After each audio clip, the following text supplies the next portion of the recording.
2 de junho de 2025, Jundiaí, São Paulo. Thaís Bruna descia para mais um dia de almoço. Como sempre fazia, abria o livro da vez para devorar a história contada até ir para a mesa onde sempre sentava para almoçar. Thaís só não sabia que aquela era a última vez que vivia seu cotidiano em paz. Eu sou Beto Ribeiro e este é o especial Caso Comentado. Olá, sejamos todos muito bem-vindos. Por favor, não deixe de se inscrever, curtir, compartilhar, ligar sininho, marque nas suas mídias sociais, marque a todos nas mídias sociais. Se puder, seja membro, se não der, tá tudo certo. Deixe venha comigo até o final desta história que eu resolvi contar como caso comentado. Ele nem vai ser um vídeo tão longo, acho que não, porque ele, para mim, traz dois elementos importantes para a gente olhar o que aconteceu tristemente com a Thaís Bruna de Castro e olhar para nós também, né? Quanto que nós estamos sendo vistos por alguém e a gente não faz ideia. E o quanto as pessoas hoje estão numa urgência de um amor platônico, cujo amor platônico tem esse nome porque ele não vai acontecer e a culpa não é do outro que não te quer, é porque simplesmente não vai existir. E a frustração faz com que ela venha com uma gasolina histérica e terrível para fazer a morte de uma pessoa, e sempre de uma maneira extremamente bárbara, em nome do amor. Gente, parar de conjugar esse verbo amar da maneira tão errada. O amor não pode estar nesta frase deste crime, mas ele estará, porque é assim que o autor de tudo se justifica, como se justificativa existisse. Quem ama não mata foi um tema fantasticamente importante na época da Angela Diniz, que tem aqui no canal a história dessa mulher que foi morta pelo Dock Street, lá no final da década de 1970, e ele foi, na época, inocentado em nome... Ele não foi inocentado, pegou uma pena ridícula de 6 meses, praticamente inocentado, porque ele saiu para a porta da frente do fórum, e ele foi inocentado à época... Inocentado, que isso é praticamente ser inocentado, por conta da legítima defesa da honra. E lá, por conta disso, muitos outros homens passaram a matar mulheres que pediam separação, como a Angela Diniz fez, e os homens matavam as mulheres, usando o argumento da legítima defesa da honra. Isso não existe. Se um dia existiu, foi lá na época do Império. Nunca foi lei no Brasil republicano, digamos assim. E por conta desse movimento, se uma pessoa pichou na rua, quem ama não mata, que virou um grande tema de uma super importante primavera feminista à época, exigindo os direitos. O Dock Street foi novamente julgado, foi preso. Tem aqui o comentário explicando melhor a história.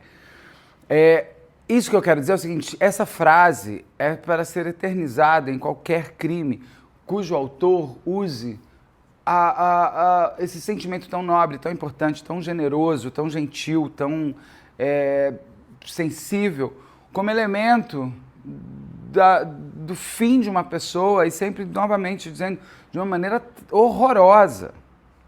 Não é que a morte ela pode ser mais ou menos penosa, mas assim, é um homem que mata uma mulher com 26 facadas, simplesmente porque ela não sabia nem que ele existia.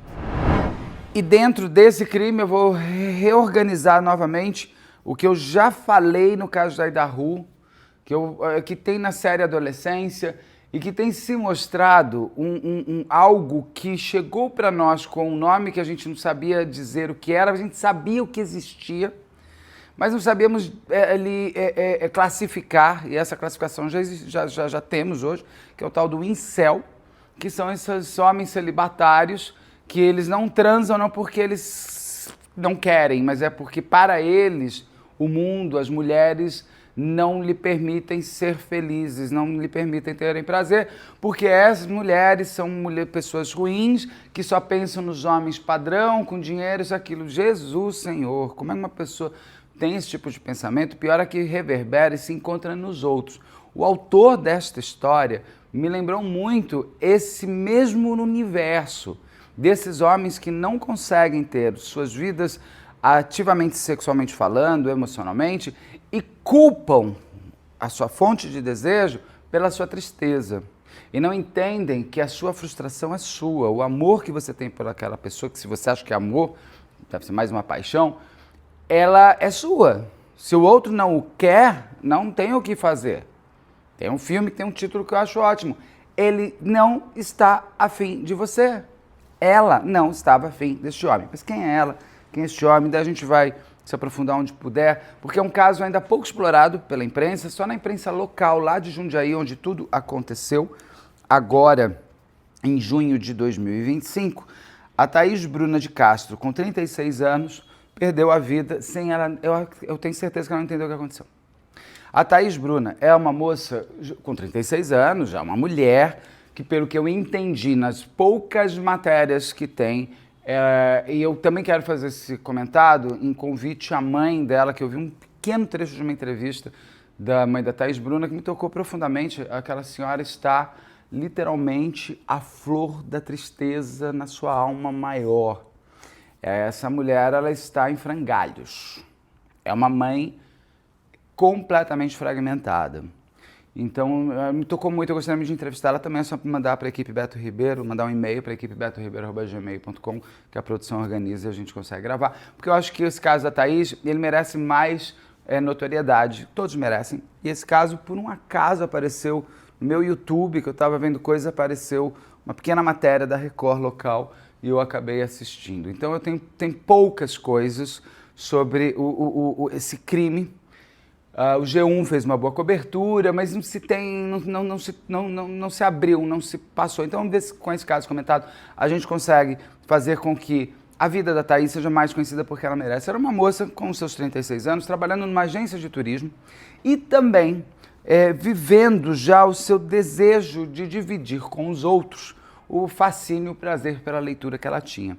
Ela queria ser uma influencer de leitura. Eu acho isso fantástico. Não, cada um seja influencer que quiser, cada um procure sua influência que gosta de dizer que é seu. Quando uma pessoa leva, através das mídias sociais, o fascínio da leitura, e ler te torna um ser humano melhor, ler te traz a intelectualidade, leia o que você gostar de ler. Naturalmente você vai buscando outros livros um pouco mais profundos ou não também. O importante é o ato de ler, é você com a sua cabeça, é você imaginar, é você ouvir as vozes das personagens, é você entrar em conflitos internos através de uma história contada, é você tentar desvendar o mistério. Isso faz o cérebro trabalhar, isso faz a gente ser muito mais proativo conosco internamente do que simplesmente ficar passando e vendo Reels. Nada contra o Reels também, gente.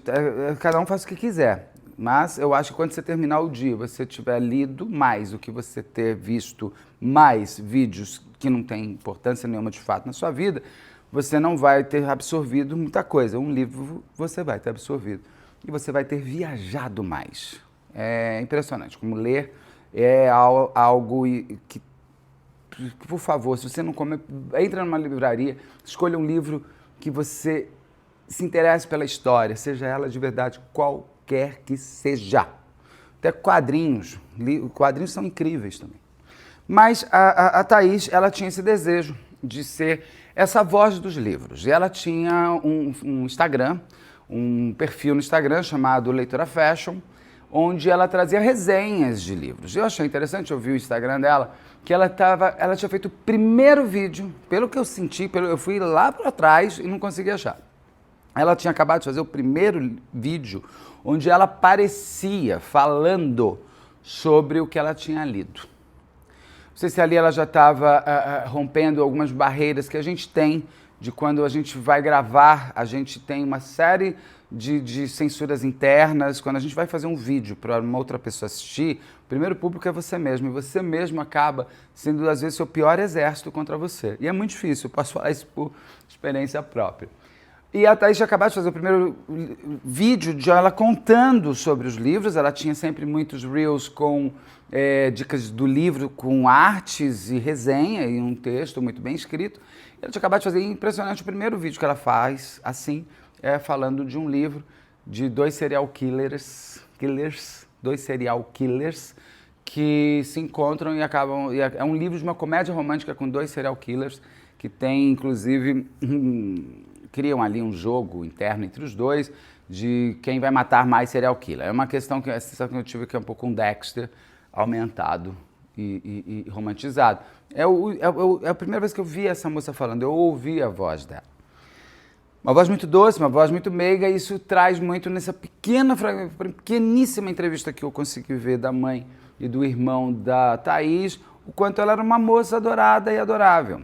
Era uma moça que vivia a sua história. Eu não sei se ela tinha um namorado, eu não sei se ela, com 36 anos, quais eram os desejos de vida dela, romanticamente falando, quais eram as frustrações, eu não sei. E eu não ficou. Então a gente precisa abrir mais a biografia da Thaís para a gente perceber o quanto que o mundo perdeu uma pessoa especial. Mas a Thaís tinha esse desejo de ser essa influência, com certeza, se um dia ela pudesse viver disso, era disso que ela ia viver, mas ela tinha boletos para pagar, né, meu amor? Todos nós temos. E ela também tinha um trabalho numa agência de turismo lá em Jundiaí, no Beco... Parece que é uma área conhecida lá, é o Complexo Beco Fino, fica ali em Jundiaí. Pelo que eu vi, um pouco do Google Earth e do Google Maps, também de fotos, é meio que parece meio um shopping com prédio. Porque onde você trabalha, você tem também embaixo uma galeria de lojas e também uma praça de alimentação. Nessa praça de alimentação, ela sempre tinha o hábito de fazer o seu almoço. E por ali, no prédio onde ela trabalhava, nessa agência de turismo, ela não sabia, mas ela passava e cruzava todo dia com a morte. Por ali, transitava naquele local o Cláudio Tosta Eliseu. Cláudio Tosta Eliseu, com 40 anos, eu li que ele era zelador, mas depois mudaram, ele era do serviço de limpeza daquele condomínio. Também vi uma pequeníssima entrevista também com a mãe do Cláudio, que chora a dor do horror de ter parido um monstro. E também a tristeza de um filho que ela ama. E assim, é muito legítimo, é muito esperado. A mãe fala, ele fez tudo isso, ele destruiu a vida de uma moça, destruiu uma família de uma moça, destruiu a mim, destruiu a nossa família. Eu sempre digo que o crime, você tem várias vítimas, só que as vítimas que têm muito mais dignidade de poder falar é a vítima viva daquela que partiu. A família do autor tem que se calar, se envergonhar e muitas vezes não pode expressar nada, porque não é esperado, não é de bom tom e ninguém quer ver. O filme, precisamos falar sobre... aquele filme daquela mulher que é a mãe do atirador. Precisamos falar sobre Kevin. Eu acho que tem no Prime Video. Que ela é a mãe do atirador que matou um monte de gente na escola. É uma ficção isso, tá, gente? Isso não é uma história real. E ele mata, na verdade, também, se não me engano, mata o marido dela e a filha dela. Acho que o marido morreu também. E ela fica sozinha, ela é a mãe do atirador. A cidade inteira olha pra ela com ódio, porque ela pariu o monstro. E ela não tem culpa. Daí assistir ao filme é interessante, porque tem uma hora que ela espera esse menino sair da FEBEM deles lá e fala, filho, agora, a partir de agora, beijo, tchau. Eu vou tentar viver. Você destruiu minha vida, mas eu vou tentar me resgatar de alguma maneira. E tá certa ela. Eu acho que a solidão tem que ser o pior castigo desses homens, dessas mulheres monstruosos que fazem o que fazem. Mas o Cláudio Tosta Eliseu morava em Campo Limpo Paulista, não, até anotei, não sei por que eu anotei a cidade, mas eu anotei. Ele morava em Campo Limpo Paulista, que é ali, é uma cidade perto de Jundiaí.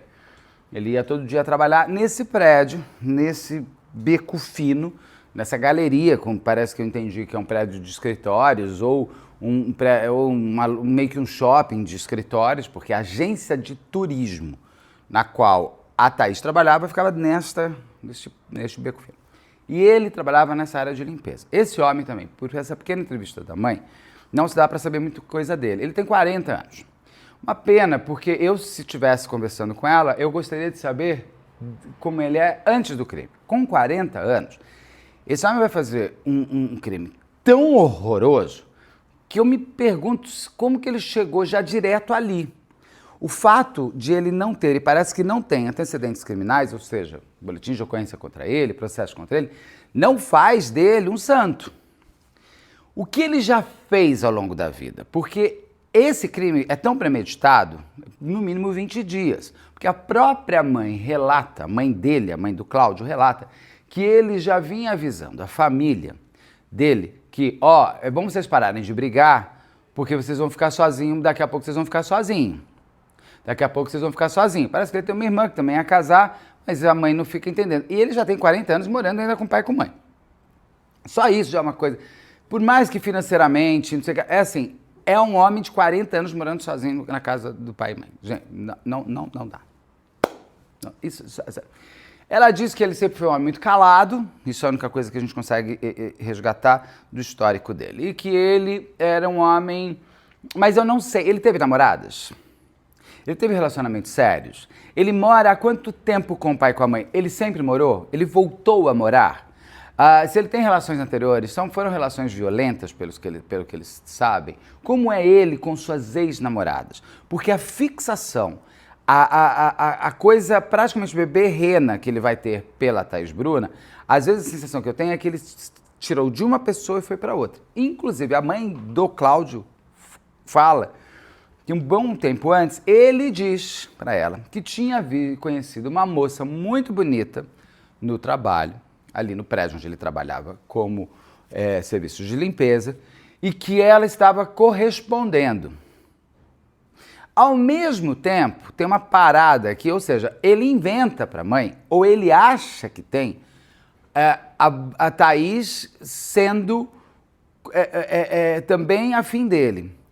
A Thaís tem uma coisa muito interessante que todo mundo fala, ela era uma moça muito educada. E com certeza ela passava por ele e dava bom dia. Ou às vezes quando ela estava almoçando e ele estava por ali, ela dava uma conversa com ele. O que para ela era apenas uma educação, uma coisa social, uma coisa de que ela faria com qualquer pessoa porque ela era uma moça educada. Para ele, se ele é carente de atenção, aos olhos dele, aquilo pode ter saltado como... Opa, ela também está afim de mim. Mas era óbvio que ela não estava. Esse Cláudio não é um ser não pensante. Ele não estava em surto. Ele não, pelo que eu entendi, ele não tem nenhuma doença mental. Ele não tem nenhum transtorno de personalidade, a não ser o transtorno de personalidade da maldade, da frieza, porque tem até um depoimento dele que é impressionante como ali ele está querendo se organizar como um ser humano com coração. Vou falar disso daqui a pouco. Mas ele tinha já, junto com a Thaís, essa fixação nela. E eu gostaria de saber, essa fixação ele já teve por outras mulheres? O fato é que, ao mesmo tempo que a mãe dele relata, pelo menos está nessa matéria, não está na voz dela, mas está num off que o jornalista faz, dizendo que ela tinha dito isso, que ele teria dito que a Thaís estava afim dele, a mãe relata que ela chega e fala para ele, para de sofrer.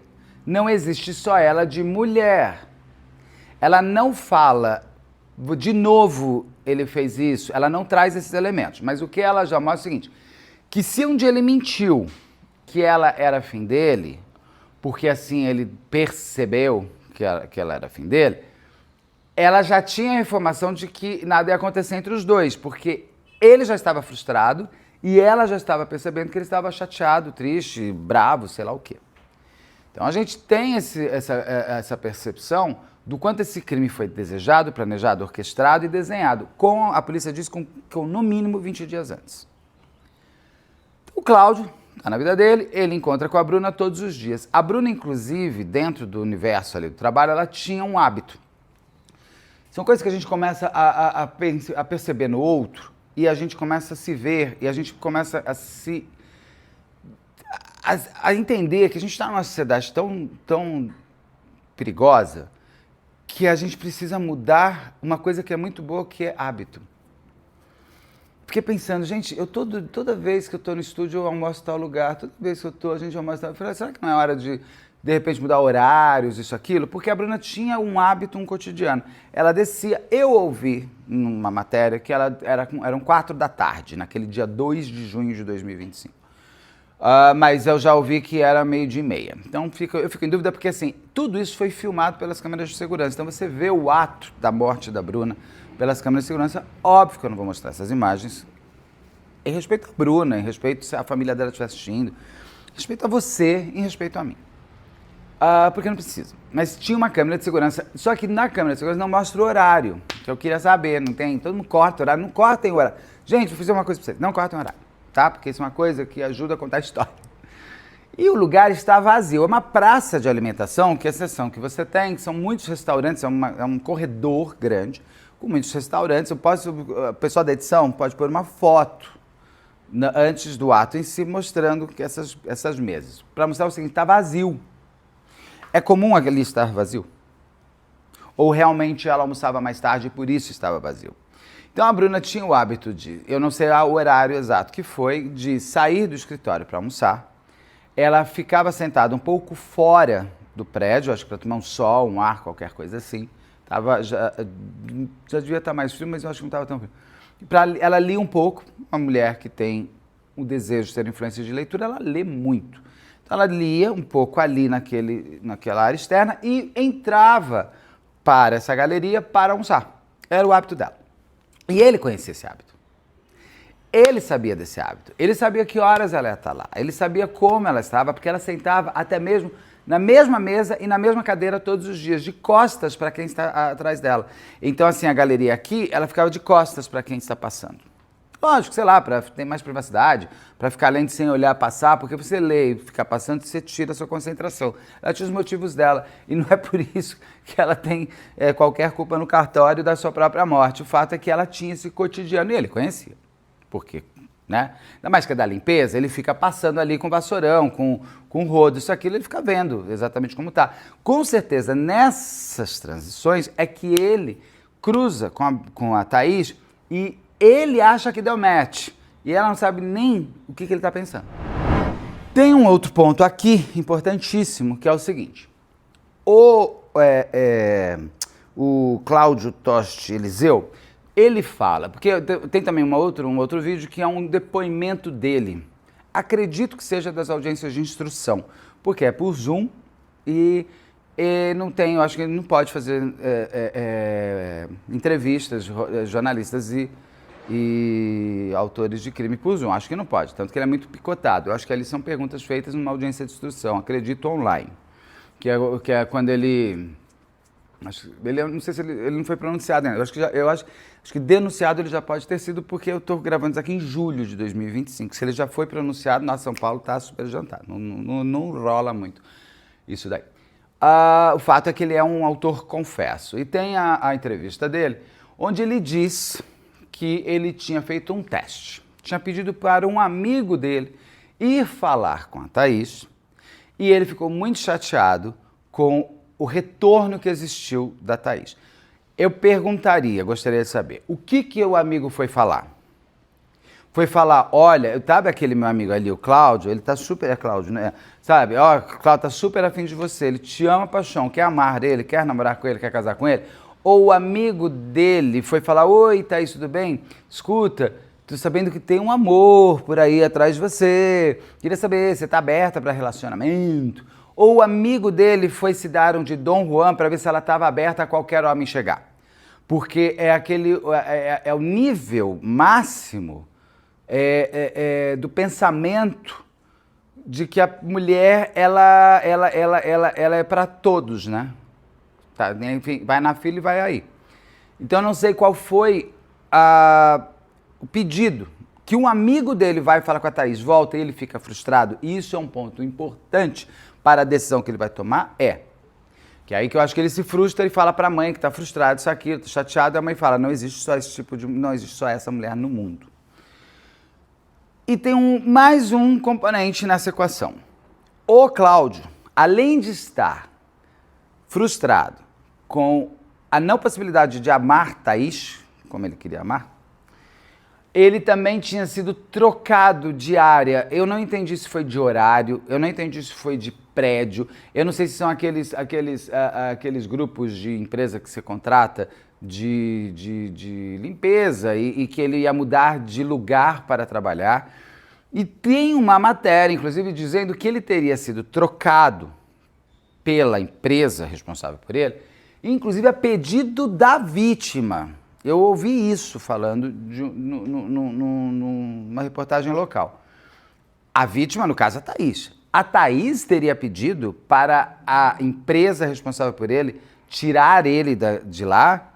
Se a Thaís pediu, é porque ele estava sendo extremamente inconveniente. Porque é uma moça educada daquelas, que não sabia nem que ele existia, que a família dela diz que ela nunca falou desse homem e ela nunca relatou nada de que o faxineiro do lugar estava dando em cima dela. E com certeza, você percebe pela relação que existe familiar da Thaís Bruna, ela teria comentado com a mãe e com o irmão, e com a irmã, com a sobrinha, ela teria comentado. Aquilo teria sido para ela um momento de desconforto. Então, ainda mais se ela falou com o se ela que pediu para ele mudar, para que mudassem ele de horário ou de local de trabalho, é porque ela estava bastante incomodada. Eu não sei se essa é uma informação correta e fidedigna. O fato é que ele tinha sido avisado que ele ia mudar de local de trabalho. E aquilo deixou ele ainda mais empolvorosa dentro do mal que lhe habitava. Ou melhor, que lhe habita, né? Ele, então, dominado por suas frustrações, e eu acredito que pelas características que você percebe de ele falando nessa audiência de instrução, e até mesmo um pouco do que a mãe traz, ele tem esse quê incel da vida, que são esses homens que se dizem celibatários por culpa das mulheres. E, de novo, como eu já falei no caso aí da rua, eu vou falar aqui também. Eles têm o pensamento de que qualquer mulher tem que ser para ele. Meu amor, as mulheres são de quem elas quiserem ser. Entendeu? Não, mas ele quer a Gisele Bündchen. Não, mas ele quer a outra. Ele quer o ser que ninguém tem. Porque a Gisele Bündchen só tem o marido dela, tem a Gisele Bündchen. Então, assim, além de tudo, ele quer o que dentro da organização dele, a mulher mais desejada, mais popular. Isso aí. Esses incel, além de tudo, eles são extremamente narcisistas. Porque eles acham que, além de as mulheres não darem o prazer que lhes é devido, e não é qualquer mulher, tem que ser a que ele quer. Então fica num jogo, porque assim, frustração amorosa, todo mundo tem. Vida, se eu te contar as minhas, ou senta e chora. Ou você acha que todo mundo te quer? Nem todo mundo te quer, nem você quer todo mundo. A graça, inclusive, quando você forma um casal, é porque você realmente quer e o outro também quer. Né? Foi-se lá atrás que pai e mãe juntavam casais. Isso não existe. Hoje em dia é o seu desejo, é o seu amor, é a sua paixão. Quantas vezes você tem pessoas apaixonadas aqui ou tá aqui? E quantas vezes você tem duas pessoas apaixonadas na mesma situação, só que um morre de medo de sair correndo? As relações humanas, elas são muito mais complexas do que simplesmente esses incel. Se você é um incel, para de ser bobo, vai fazer terapia, vai ler, vai ver filme. Para, garoto, porque isso é bem dos meninos. Para de fazer isso. Acho que nasceu de uma menina, mas hoje é o grupo. E esses incel, eles se conversam em grupos de redes sociais, em grupos de WhatsApp, em grupos de Telegram. Eles estão se encontrando, eles estão fazendo terapia em grupo da maneira errada para confirmarem que eles são as vítimas das mulheres. Isso está acontecendo à torta direita.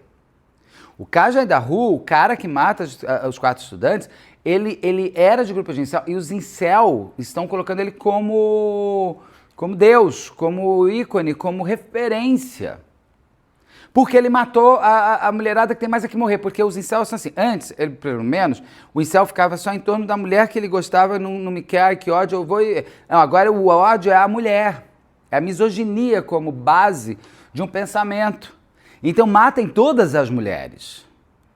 Isso está acontecendo muito. E eu tenho percebido alguns casos que você consegue classificar. Não sou aqui um psiquiatra, um psicólogo, não sou idiota de pensar que eu posso diagnosticar qualquer pessoa. Claro que não. Mas dentro deste caso da Thaís Bruna, me lembrou bastante isso. Se eu estivesse entrevistando uma Ana Beatriz Barbosa, eu perguntaria para ela se ela conseguiria, dentro do que ela tem de elementos, se fosse uma pessoa aberta, ele teria condições análogas a um incel. Parece bastante, porque ele tem a retração, ele é um homem sozinho, ele é um homem sem amigos, Então, uma pessoa sem amigos, uma pessoa sem ninguém, não significa que ele não conversa com outros. As pessoas acham, ele não tem muito amigo, pode ter um monte de gente no celular.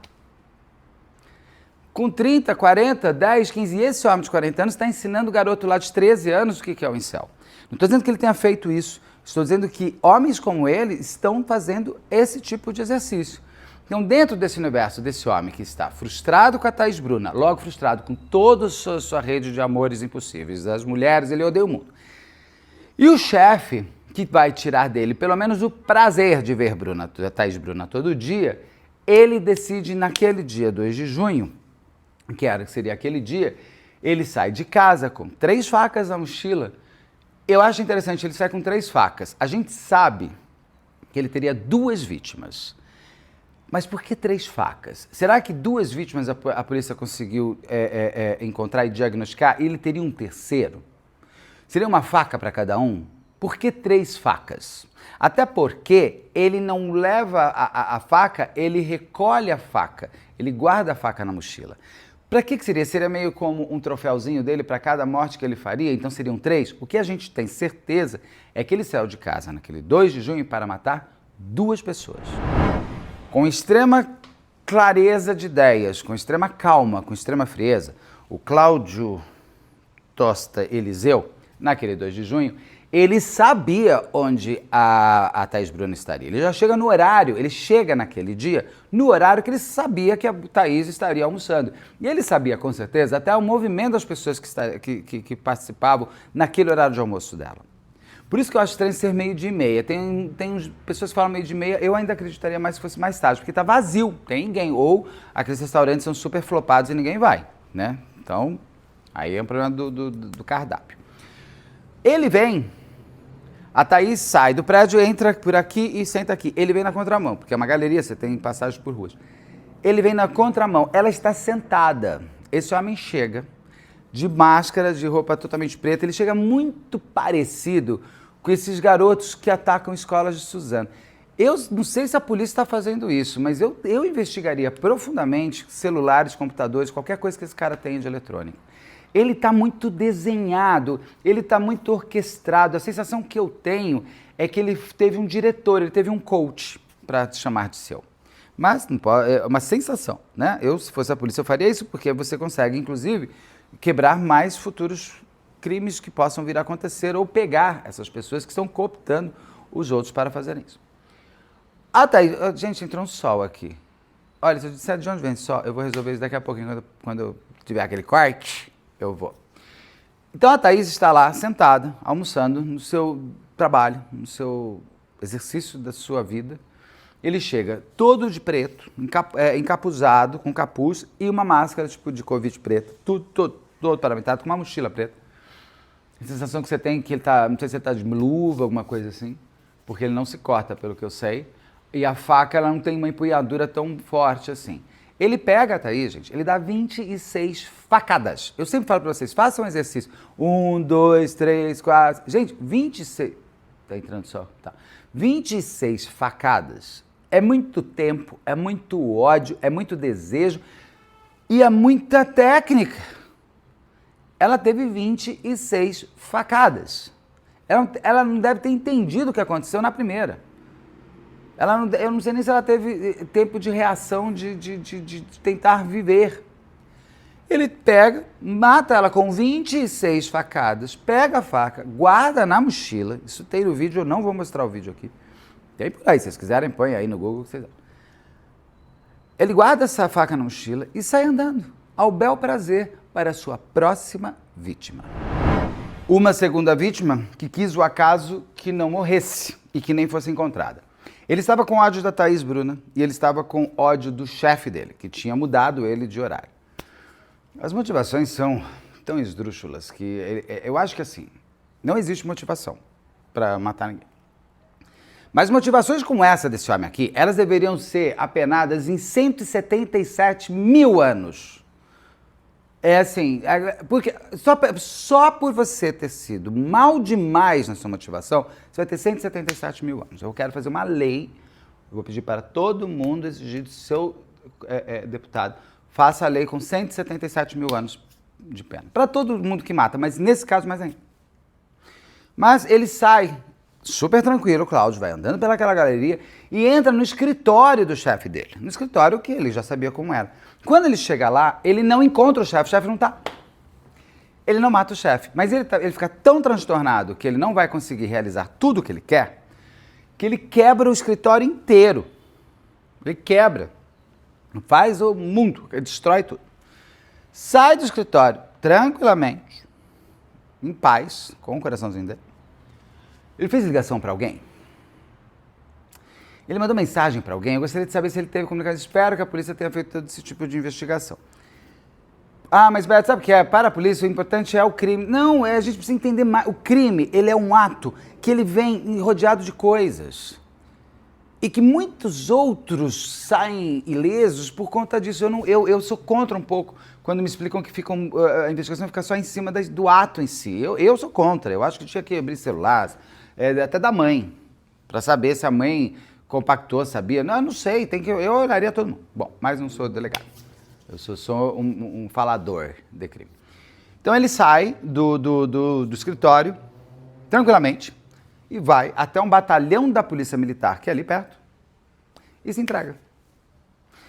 Porque o que ele queria, ele conseguiu. Não tudo. Ele gostaria de ter levado 2 vítimas, ele gostaria de ter matado aquele homem também. Mas quem ele queria matar mesmo era a Thaís Bruna. Porque dentro do universo desses homens, que culpam as mulheres por eles não serem felizes, ele matou aquela coisa que lhe dava infelicidade. Nessa audiência de instrução, ele vem com um papo de que ele é extremamente frio. A forma que ele fala é muito interessante, porque ele tem um texto.